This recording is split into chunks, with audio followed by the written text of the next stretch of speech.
What's going on YouTube? This is Jabber Tech, and today I'm going to give you my top 5 reasons why you might want to pass on the iPhone X, and then I'll also give you my top 5 reasons why you should buy it. So make sure to subscribe and hit that thumbs up button. Let's get into this, starting with number 5.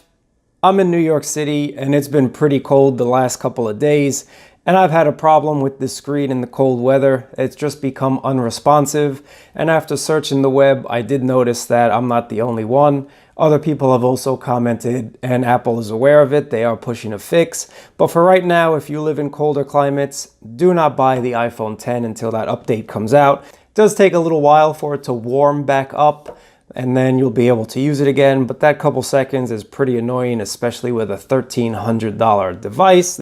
So number 4, apps are not really that optimized for this new display yet, and even Apple's apps. So I use the camera quite a bit. And let me open it up for you and show you guys. The camera is not really optimized to use the space up here. They just black it out. They black out this entire bottom of the screen as well. They really make me feel like I'm using an old iPhone 4 when I'm using the camera app. They really should have enlarged this a little bit and given us more controls, or at least taken up the entire screen that I've paid for. So I'm not digging that too much. So here's another app that I use quite frequently, not so much in the cold weather, but Runtastic is not yet optimized for this screen. So yes, it will take a little while for developers to optimize their apps for this screen ratio, but in the meantime, you'll look like you're still using the old ones, even if it is just mental. And to me, paying $1,300, they should have had some fix where it forced these apps to use all the screen, but that's not the case. Taking a look at Apple's own app store, it's just not as easy to get apps anymore, and I hope they do speed up this process. So I'm going to get the same app from both phones, and I'm just going to show you how much easier it is on Touch ID than Face ID. I'm going to choose Get.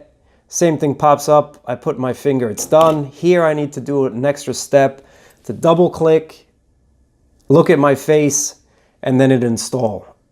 Why do I have to double click that says install when I just clicked Get? Makes no sense to me. It's an extra couple seconds.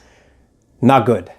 A lot of the apps do work and a lot of them don't work. It really depends on the developer. And of course, over the next couple months, apps will be updated. But some of them, keep in mind, might not be updated for a long time. So this is something to think about when you're spending that $1,300. Let's go to number 3. Number 3 also has to do with Face ID. And take a look at my picture here. It was pretty cold in New York City, and Face ID was just not able to detect my face. And yes, I am bundled up because it was cold in New York City. So I had a scarf on, I had my jacket covering part of my face, and of course I had on a hat, but Face ID just refused to unlock. And when it's that cold, I really didn't want to take off my gloves. I was hoping this would work. And yes, I know it's Face ID, everybody, so don't leave me bad comments below.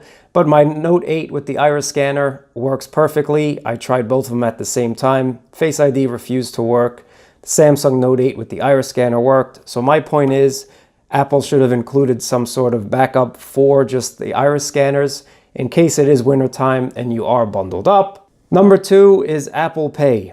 Apple Pay used to be so much easier with an actual Touch ID phone. Double click on the Touch ID and you can just pay. So by the time you'd pull out your phone from your pocket, your thumb would naturally rest on Touch ID and you would be able to pay for your device. Now with this guy, you have to actually look at the phone and then it unlocks before you can use Face ID. So it's just an extra maybe 10 seconds or so, but this was so much more efficient. And those of you that use a lot of Apple Pay, you might want to consider keeping your old iPhone or getting the iPhone 8 that does have the Touch ID button. That's not a big deal either, but that's also something to notice.